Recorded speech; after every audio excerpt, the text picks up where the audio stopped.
Uh-huh.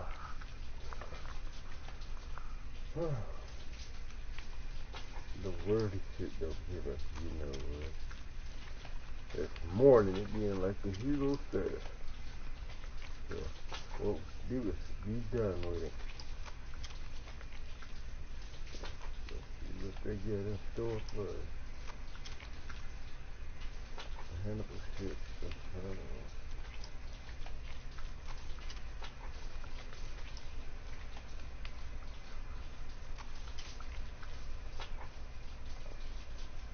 Mm-hmm.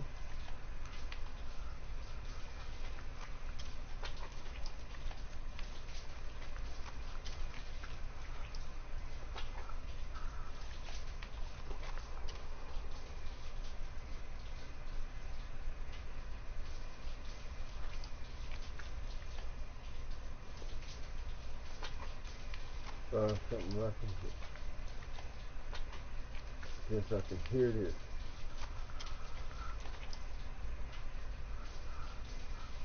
Most name brand bars and body washes you rub on your skin are classified by the FDA as synthetic detergent.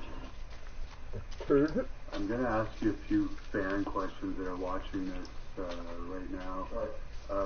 One of them wants to know about your time in Australia before you were signed by WWE. Time in Australia? Yeah. I was never in Australia before I was signed with WWE.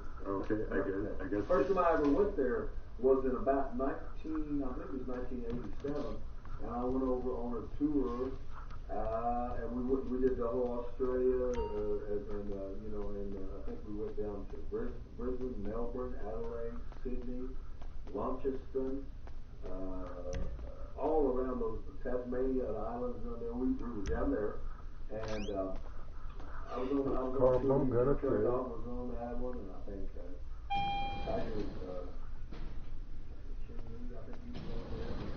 AJ Bertucci was on that card, and I'm trying to think who else was on there. Thomason was on there, and that was a lot of fun. That was the only time I'd been to Australia on that one, and that was like maybe a 3-week trip. Almost 4 weeks. Why did you never turn heel? It just never interested me because I just didn't see a down-home hillbilly Jim character, a good old boy with a song like Don't Go Messing with a Country Boy Dance. I just didn't think there was any room and no wiggle room in there for me to turn heel. And even though I know it would have been a lot of fun being a heel, because all the heels seem to enjoy doing that, I just figured, look, I better do this baby face thing here because, hillbilly Jim, you kind of I got a little kid like. And I don't know what kids get disappointed being upset at me. And I wanted to sell merchandise like action figures and different types of board games, whatever merchandise that they had on me, cards and all this stuff that they had. And it just seemed like it wasn't a good fit for me. I kind of liked the horse that I came in on, and I just kind of wanted to stay with. That's why I stayed with the company all these years, guys, as well. I had the opportunity to go a lot of different companies and work in a lot of different other places, but I didn't want to do that because I just felt like, I could take a back seat if I did, and I'd be going back. Who is your favorite of the hillbillies that you worked with out of all your stables, the Godwins and your first original ones in WWE?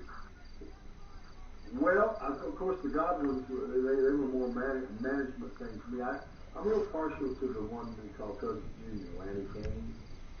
That's the one that, kind of broke me in because he was such a good one. And he was, I guess that maybe that was kind of, he was a friend too. And I thought he was just excellent at what he did, man. He seemed more like a hillbilly than anybody else. And him and Elmer actually together was perfect hillbilly stuff. Two more people. And we all three, that was a pretty good deal. I can't really say anything bad about Gene Lewis, God bless him too, but I think my favorite one with Elmer and Gene had to be Cousin Junior. He was kind of like, clicked a little better. Have you ever hooked up with a diva or woman wrestler? I don't know. Actually, when we were back in the time when I was there, and my actual time when I was on the understand the rotation of the company. Full-time wrestlers. We didn't have too many lady wrestlers. We got people like coming in and out like Mulo and Wendy Richards and people like that. But there really weren't any quote-unquote divas. One more person. Coming back around with the Goblins, and a lot of the girls started coming in then. So but by that time, they were young girls.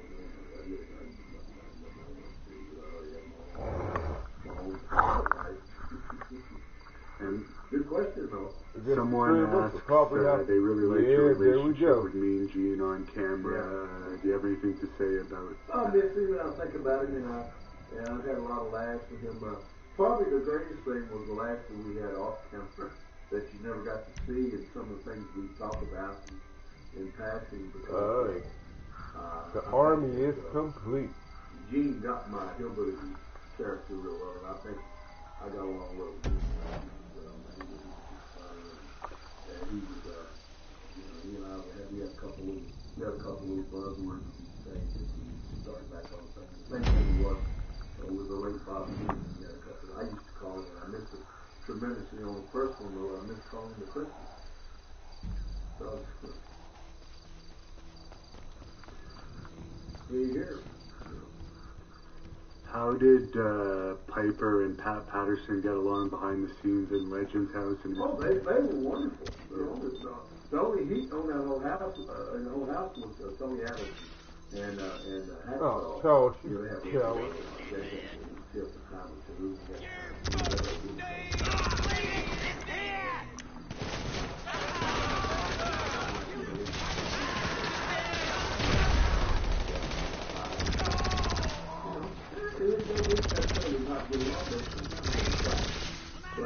there was no problem with that.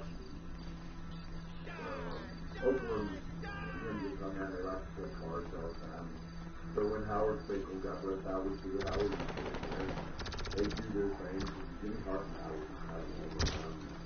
Somebody type of time bonding. So me and Jimmy, we were roomies in there. And me, I just want to go out and work out all the time. Have fun.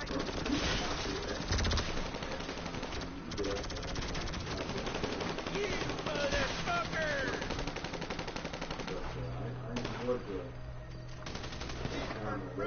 I'm one of the guys that actually told them Find some cover! Could do it again. Come on! But I don't think Pat would be that. We got a man down!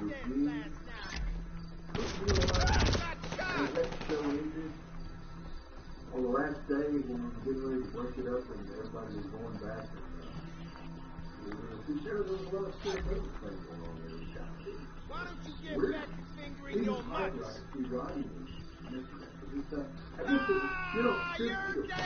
had all known each other for years. Right? So when you spend, I'm going to tell you, brother, when you spend a month in a house or in a house situation with each other, you get to know them pretty good. You get to really understand them a little more. Now, usually I just see them on the road or I see them at TV. And that's just for a minute, so you just see what you see, you really know the guy. But after you spend some time here, Roddy, you just got along well. I got to know him in a way I didn't know him before. And got to see him, Look at that dipshit! It's a great situation. It's the one that said they would never do it again. Y'all move back! any stories on Rick Rude? We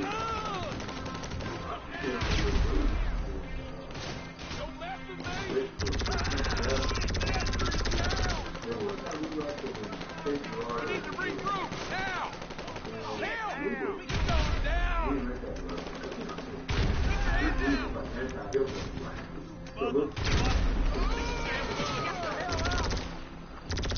We were doing a match. No count asshole!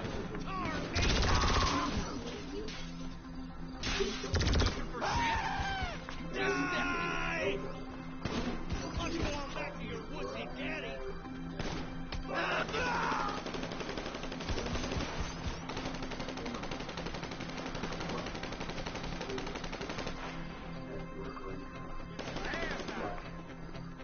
Ooh, yeah!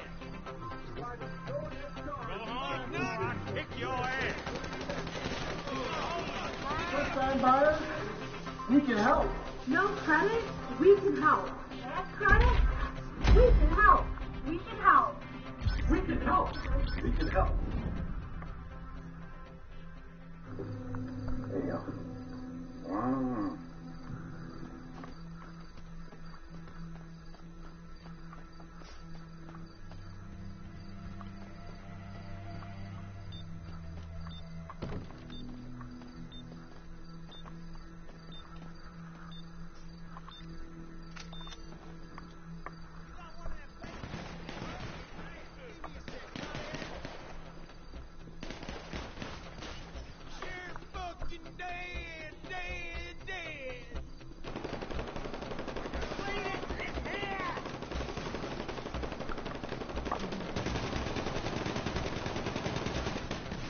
Some cookies frozen over here.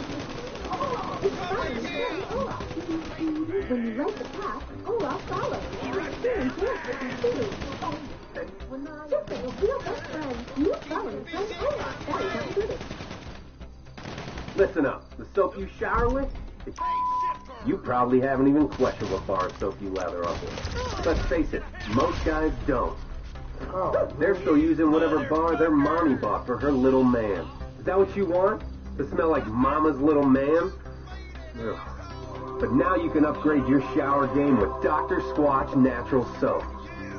I'm talking about natural, nourishing, cold-pressed hand-cut soap for men. Men who use their hands. Men who build things. Men who open the pickle jar on the first try. Men who catch foul balls without spilling their beer. You won't just smell good either. Your skin will be healthier and more nourished. Dare I say, soft. Oh, men are supposed to have soft skin? Yeah, well, men were supposed to cry during movies. And then they made the movie rude.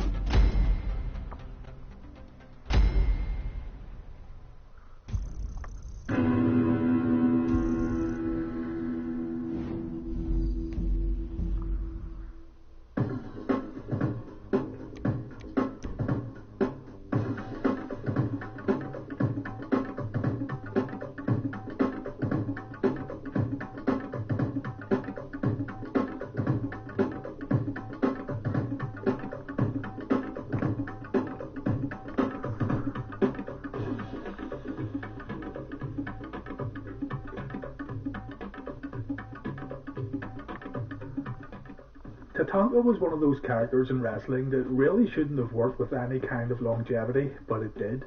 Chris Chavis began working for the WWF in 1991 and initially stayed with the company all the way to 1996, riding out some bad business years while still establishing himself as one of the more memorable characters in professional wrestling history. Tatanka was a fan favourite in the mid-card for a great deal of time. Some of the pops that he got from crowds are truly surprising when we look back nowadays. Though in saying this, the same rings true for many superstars of the past, as it seems modern WWE fans just don't pop anymore in 2019. But anyway, Tatanka was also involved in some serious allegations which involved lawsuits, court dates and firings. More on that later. In this video, we take a look at Tatanka in the WWF.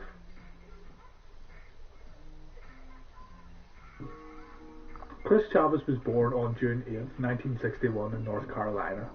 He is part of the Lumbee tribe, a state-recognized tribe of North Carolina that has around 60,000 registered members. The earliest reference to any sort of Indian community in the state dates all the way back to 1725. Before getting into wrestling, Chris was involved in powerlifting and bodybuilding, where he had some success but he didn't want to turn pro. He also had tryouts for football teams such as the Raiders and the Dolphins, the latter offering him a free agent contract in the midst of the 1987 NFL players' strike, but Chris turned it down as the money just wasn't good enough. An unplanned meeting with local promoter Bobby the Kid Rogers in a Blockbuster video store, though, would change the path of his career forever. It's incorrectly reported that Chris met Buddy Rogers at the Blockbuster store, but this is not true. As the real story goes, Bobby thought Chris looked like money, and it was Bobby who arranged for Chris to meet Nature Boy Buddy Rogers. Chris at the time wasn't a wrestling fan, but his curiosity got the better of him. He began renting out wrestling tapes and watching the WWF on Saturday mornings. Chris said, every time I'd see Bobby, he started baiting that hook. I'm not someone who can be hooked easily, but I did start watching wrestling on Saturday mornings. The WWF was unbelievably hot. The more I watched these guys, it started to hit me. The arenas were sold out, the crowd response was huge, these guys were celebrities, and the merchandise was selling. I started to look at it as a business move.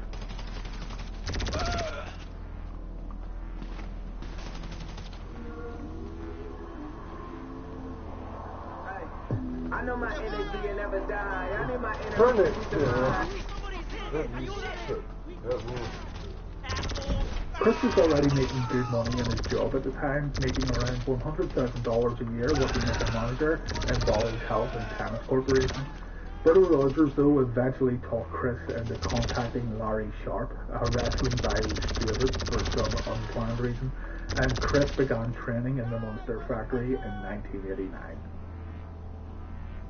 The first recorded match we have for Tatanka was for the North American Wrestling Association in March of 1990, and funnily enough, the first known match for Tatanka here was a TV taping.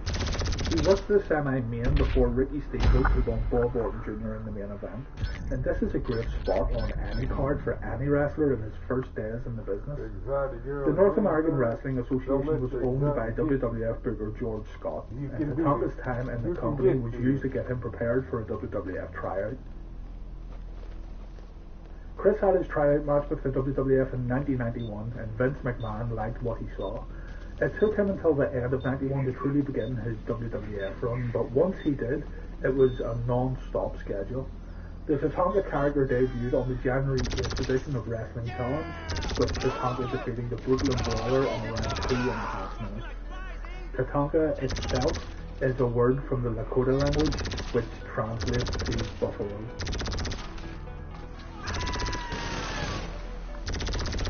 So, before we go any further, let's put something to rest and get it out of the way. A lot is made of Tatanka's undefeated streak in the WWF, with many saying that Tatanka's streak lasted longer than Goldberg. It didn't.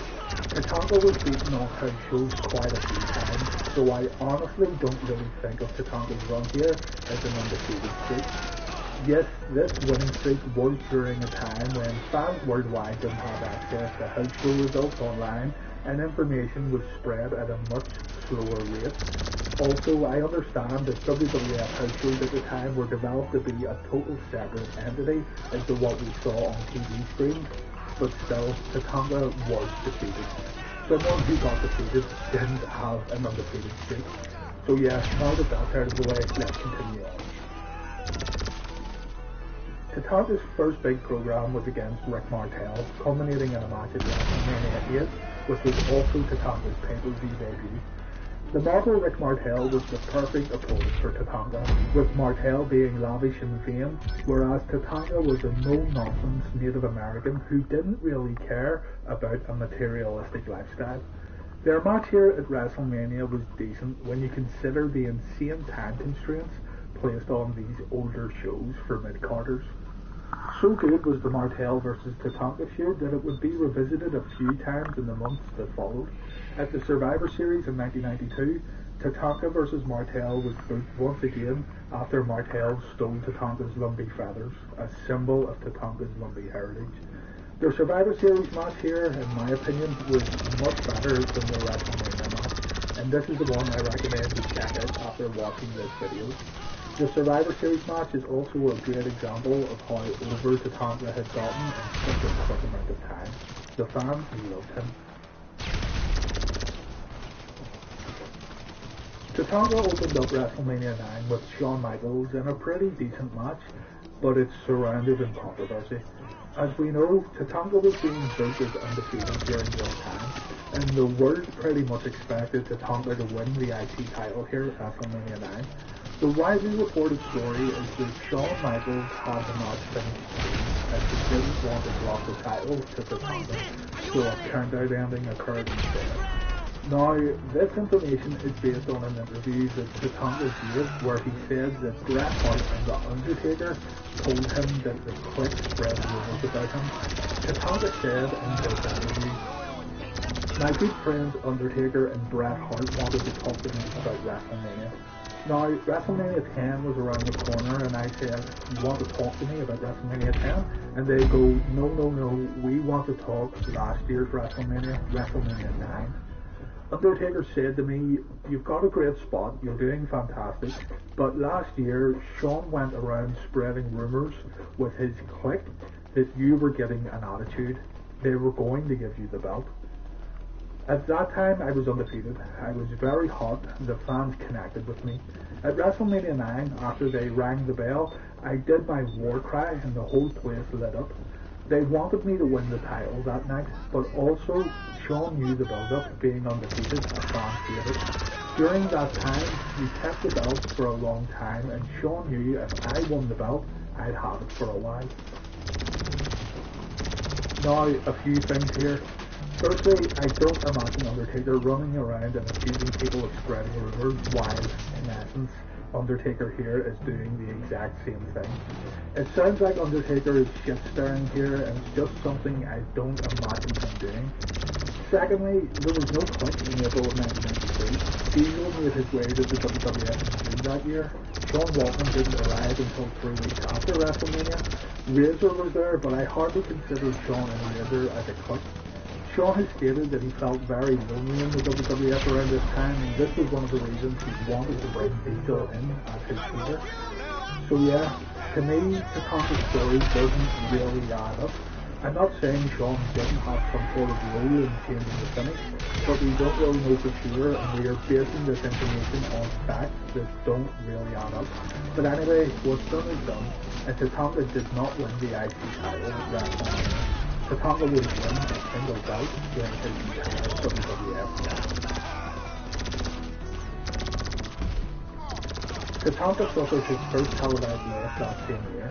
In October, on an episode of Superstars, Tatanka was defeated by Ludwig Borga, and after the match, he was attacked by Yokozuna. The rematch was scheduled for the 1994 Royal Rumble, but Borga got injured and subsequently replaced by Bam Bam Bigelow. Tatanka won the match.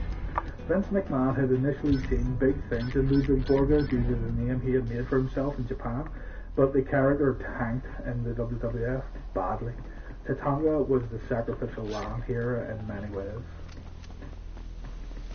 When IRS insisted that Tatanka should pay gift tax on a full-length Lumbee headdress, which was given to him by Wahoo McDaniel and Chief Jay Strongbow, a feud was started between the two men. Tatanka would then enter into a short feud with Lex Luger, who Tatanka accused of being a sellout to the $1 Million Man. They had a match at SummerSlam 1994 that saw Tatanka actually selling out and joining the $1 Million Corporation, turning heel in the process. Tatanka got the win in this match, which speaks highly of where Lex Luger was the year prior to what he had become in a year's time.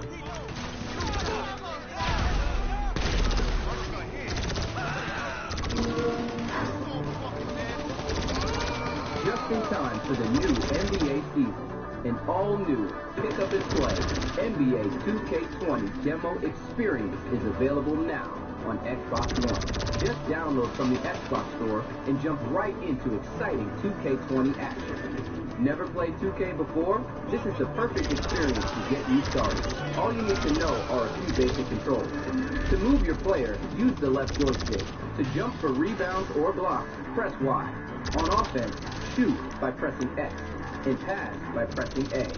On defense, press A to change your play. That's it. There's a few more optional controls to learn as you go, but the basics are truly pick up and play.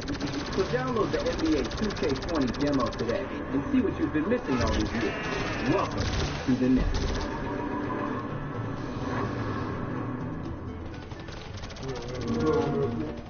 Buy Xbox One, get NBA 2K20. Still ain't blown up.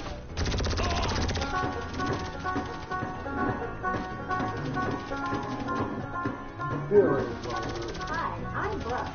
And I'm Joanne. We just had an amazing trip to Houston, the perfect mother-daughter getaway. The Greyhound terminal is right in the heart of the city, so we started exploring as soon as we arrived. Houston is America's 4th largest city and has something for everyone. Let us tell you about our trip.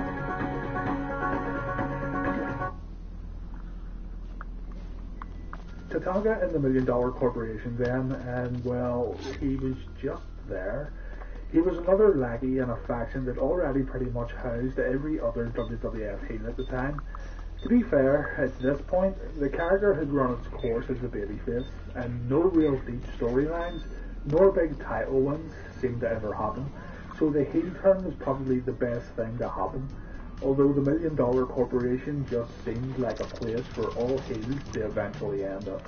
Turncoat Tatanka would continue to work with Lex Luger, and eventually he feuded with Bam Bam Bigelow, who had left the corporation to start an uneventful babyface run. This brings us to August 30th, 1995.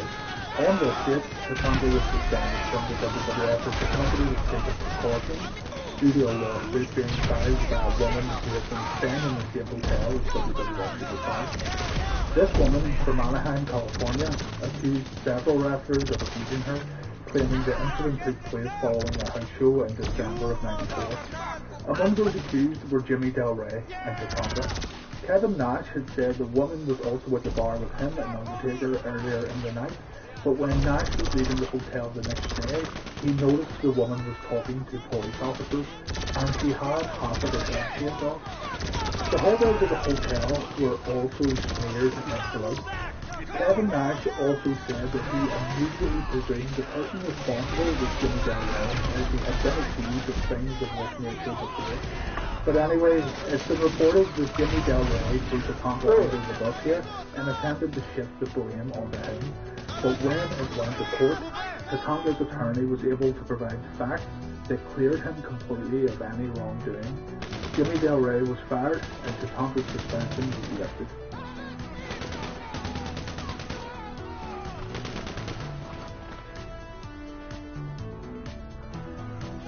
Tatanka returned at the 1996 Royal Rumble where he competed in the Rumble match. However, he was eliminated by Diesel. In February, he lost to The Undertaker in a match on Raw, and from there, he put over Ahmed Johnson on the house show list. His final match of this run was against Bret Hart on the 11th of March 1996 episode of Raw, taking a loss to the Hitman in what was actually a pretty good match. Tatanka stepped away from wrestling to spend more time with his family, but he did work a few independent dates in the years that followed. Tatanka made a return to the WWE in 2005, where he ended up getting rehired on a full-time schedule. The gimmick here, though, admittedly, wasn't really fitting into this newer generation of WWE wrestling. This year-long run saw Tatanka being used in the mid-card, and I can only be honest here, but it didn't really work. He teamed up with Matt Hardy for a pay-per-view match against M&M at No Way Out 2006, and had a few matches against The Miz, with which he lost. He was then booked into a losing streak, blaming referees for his own shortcomings. It wasn't very good at all, and in the end, Tatanka ended up asking for his release, which was granted. In late 2015, the WWE announced that they had signed Tatanka to a legend contract.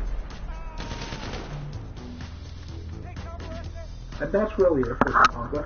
During his initial babyface run and while working with Nick Martel, Tatanka got overseas with WWF audiences. The whole televised undefeated streak worked out well for him, but booking decisions along the way hurt Tatanka also. Not saying for a moment that he would have been WWF champion had he been given the ball, but some smarter booking could really have helped Tatanka in climbing up the ranks. If you watch WrestleMania 9's opening match again, you can see the crowd here was ready for Tatanka to capture the IC title, and while hindsight is 2020, and we know what would become of Shawn Michaels in comparison to Tatanka, you can't help but wonder how things may have turned out had he won this match, which he was supposedly booked to initially win. Tatanka wasn't a bad wrestler, nor was he a technical wizard, but fans liked him back in the day, and he became one of those instantly recognizable superstars of the early 90s.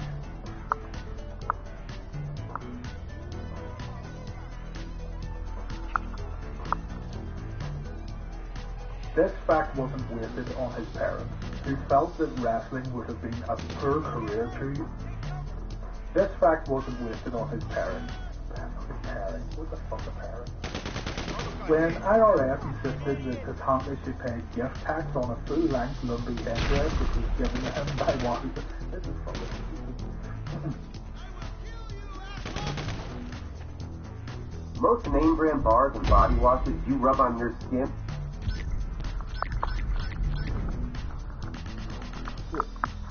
Oh, man.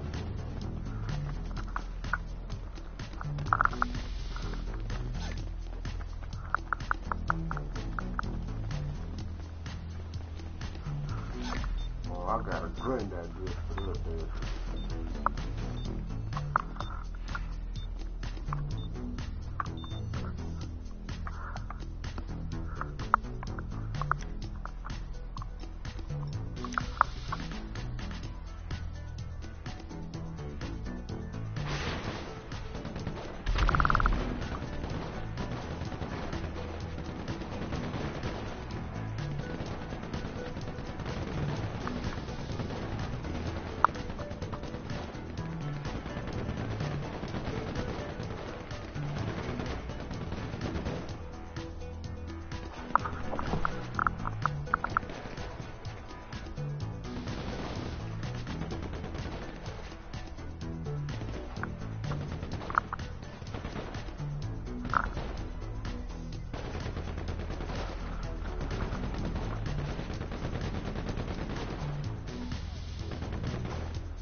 Watch that girl and do shit.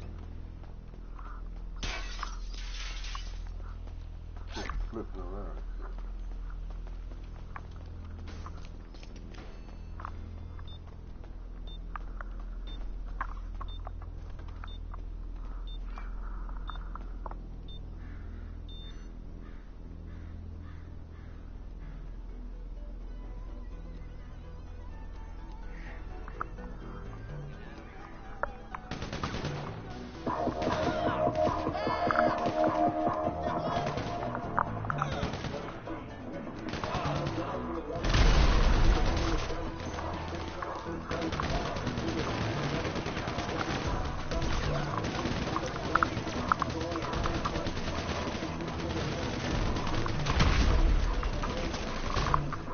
Damn.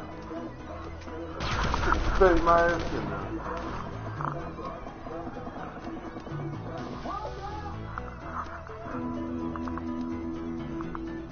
You're gonna die here! You gotta know when to go down. You get hurt. From the Oh, end. damn.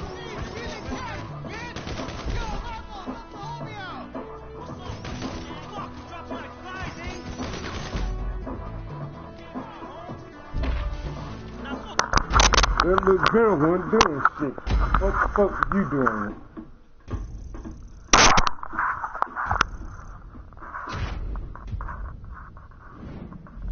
For a tag team who only began working together in 1996, the Dudley Boys' accomplishments in professional wrestling is truly incredible. If we step back and consider title wins across different promotions as a basis for the greatest tag team in wrestling, the Dudley Boys would easily come out on top. The Dudley Boys are recognized as the most decorated tag team in professional wrestling history. While WWE and TNA gave different numbers for the Dudleys' total tag reigns, the recorded number given on cagematch.net is 25. If we remove the Dudleys' reigns in 2CW and Hustle, the number is 23, the same number touted by TNA. 25 tag team title reigns in around 20 years is nothing to scoff at, highlighting just how successful the Dudley Boys truly were. This video starts at the very beginning. We take a look at the Dudley Boys in ECW. Bubba Ray Dudley began wrestling in 1991 under the name Mongo Vi. Bubba had received light training from Sonny Blaze and Johnny Rods, but he also admits that he didn't receive enough. Bubba said he learned the ropes backwards, getting lessons while on the fly and taking beatings in the process. He would work small shows mainly around New York and the Northeast area before getting an ECW tryout in 1995, thanks to getting into Paul Heyman via Tom Dreamer. Bubba's very first job in his ECW debut was to take a choke slam from 911, and he'd done this so well that Paul Heyman offered him a job. Devon Dudley had a similar introduction to wrestling, also being trained by Johnny Rods and competing in the Northeast area. Devon stuck out his training from Johnny Rods, saying that the conditions of his training were tough, but he would do everything he could to make it in the business. Devon also admits that his target was not wrestling to become a professional wrestler, but he didn't give up. Bubba and Devon would be joining the Dudley Brothers in ECW. The Dudley Brothers faction was conceived as a joke, and Raven has taken credit for the creation of the group, having been inspired by the 1970s. The Dudley Brothers were idiotic, so when it was time to work, they would pick the stuff. So the whole story of the Brothers was the first time this Dudley was a traveling salesman who traveled and during his travel, he was faced with the many different ones and ended up having a bunch of different films, and these films would make their way to ECW to entertain us all. You ain't got nowhere to go. The original three members of the Dudley Brothers were Dudley Brothers, who was said to be the only legitimate son of John Dudley, and there was also the Dudley Brothers and Scott. Soon after their arrival, they joined forces with Nathan, and mainly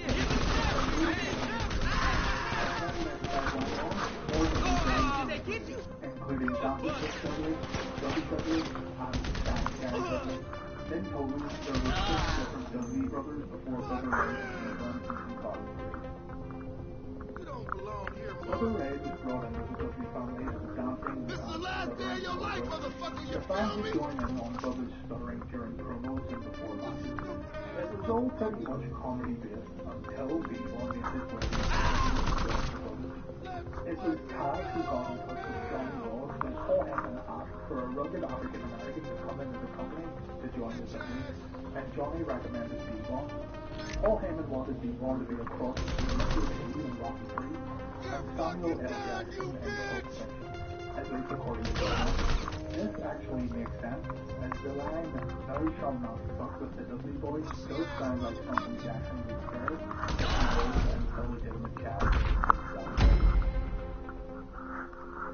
Anyway, Devon was quite serious when he joined the Dudleys.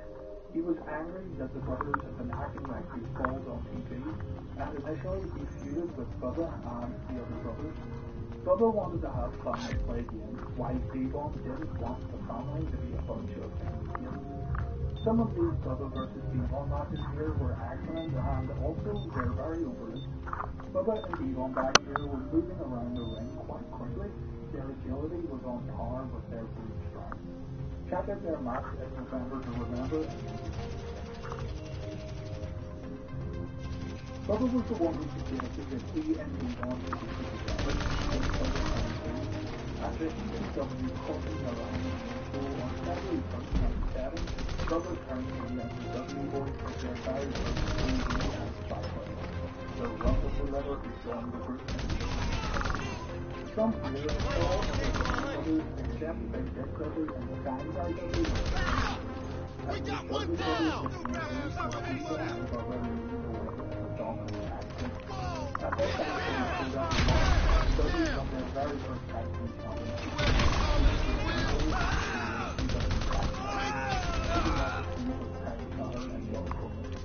after blocking the tackles from the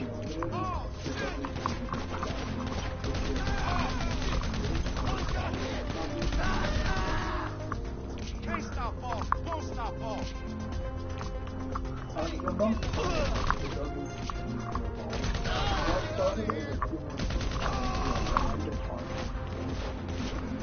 they became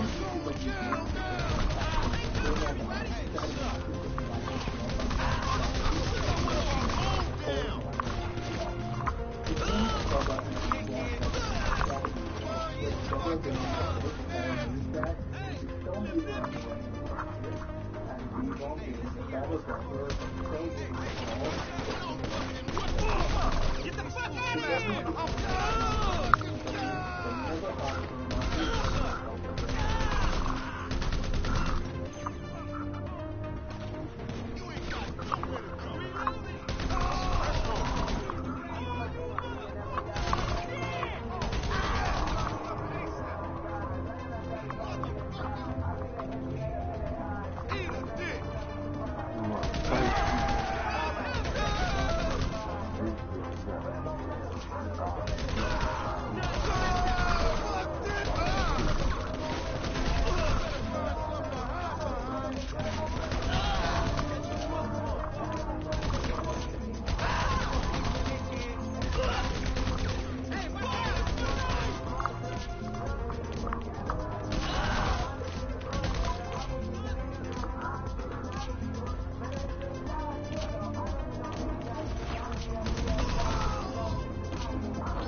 For example,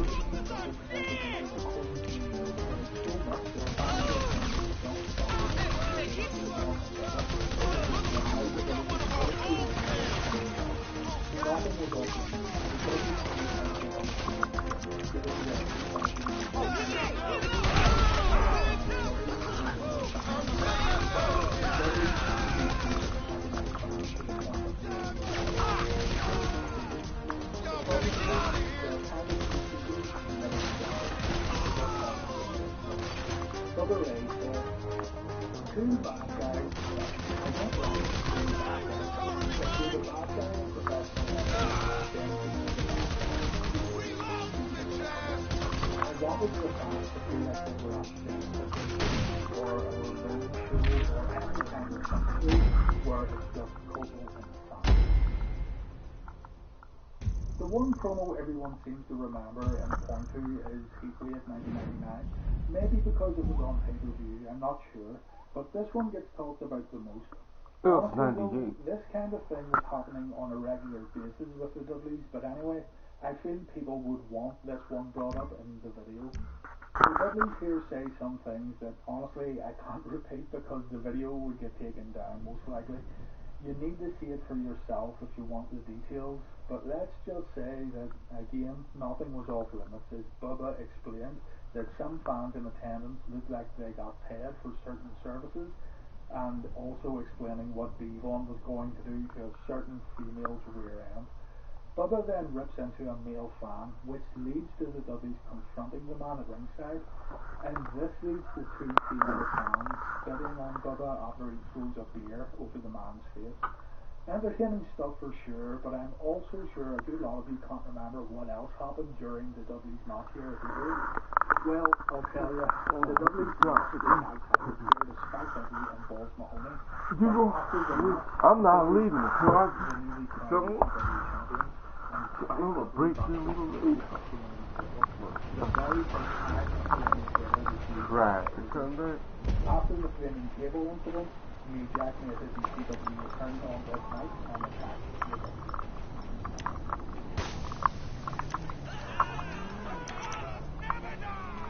The Dudleys were key players in the rise of ECW and other promotions to notice. It's quite easy to think that the WWE wanted the Dudleys to bring their wrestler atmosphere in the WCW, but give WWE credit here. They saw the chemistry that Bubba and Devon possessed. Also, like it or not, Vince Russo deserves the credit, as Bubba has said it was Vince Russo who finished the Wrestling Federation. After working in ECW for 3 years, word got out that the Dudleys were on their way to the World Wrestling Federation, and Devon and Bubba used this to further provoke ECW audiences. The Dudleys were tag champs at the time, and there was one particular Bubba Ray. The promotion to the Misfits and their cast, the original SSC Dudleys from WeGo, the biggest Misfits and biggest impact you've ever seen. Goofy guys who did it their way. Yeah, we give our notice. Everyone knows the Dudleys are on their way out. The question is, are we going to do the right thing by ECW and the right thing by the business? We are going to do what we want to do. Are we going to do the right thing? No, we are not. We aren't putting anybody over. We are the biggest tag team best in the ECW ring, and we are going to keep it that way. We are taking these belts, and we are heading to the Dudleys hardcore wrestling. We are taking these belts and putting them at Vince McMahon. We are then going to climb on his altar and give him our praise. You people don't deserve to see the Dudley Boys ever again.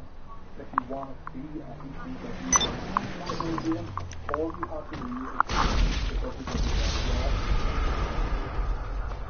Try to take me out. The Dudleys would drop the tag titles to Spike Dudley and Balls Mahoney, but on their last night in the company, the Dudleys got a tag match and they won the titles.